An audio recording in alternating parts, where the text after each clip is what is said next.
you regularly working a 50-hour week?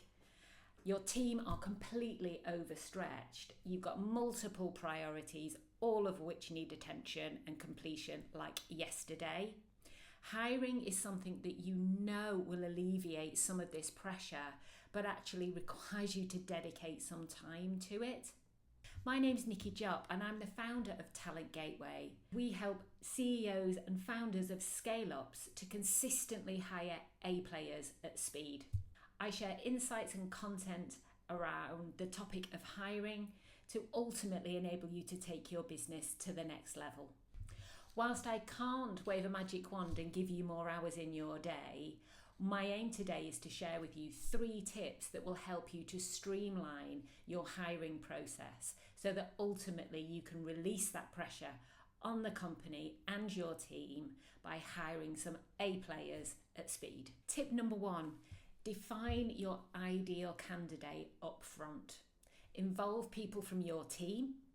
Have a list of skills and capabilities, and more importantly, the behaviours that you want people in your organisation to have. This is all to do with your culture, and in the early days when you were in startup mode, a culture evolves. But as you start to go through the scale-up phase, it's really important for you to consciously make these decisions about the kinds of behaviours that you want your team to have. Tip number 2, really pick your channels wisely so you know what talent you're going after, you know the skills and capabilities and behaviours that you want from that individual who you're ultimately going to hire. But think about, where do they hang out? Think about it in the same way as you do when you want to attract your customers.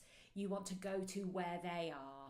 So thinking about, if you're going to use job boards, is it one particular specialist job board or is it multiple job boards?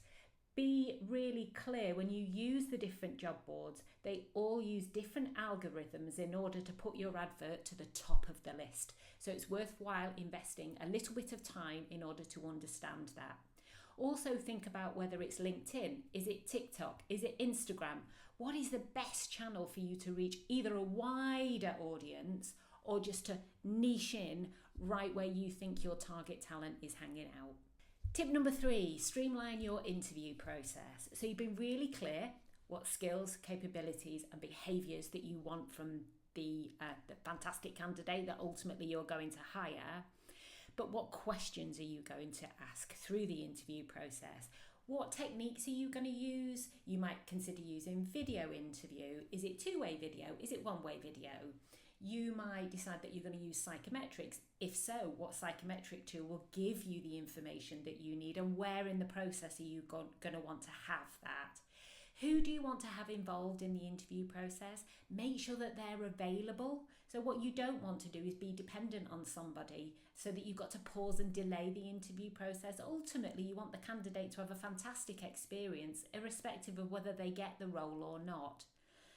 Also, be really consistent. Make sure that you ask the same questions to each of the candidates so that you can compare notes rather than it being all quite random and gut feel. And this way you'll also avoid bias.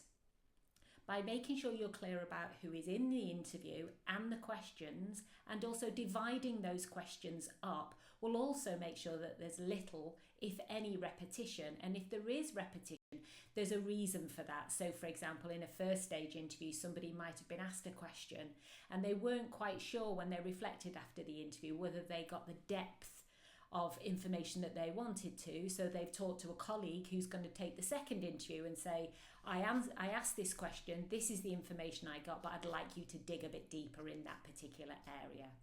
So streamlining your interview process will save you a lot of time and effort in the long run and enable you to make a more informed decision. So to sum it up, define your ideal candidate.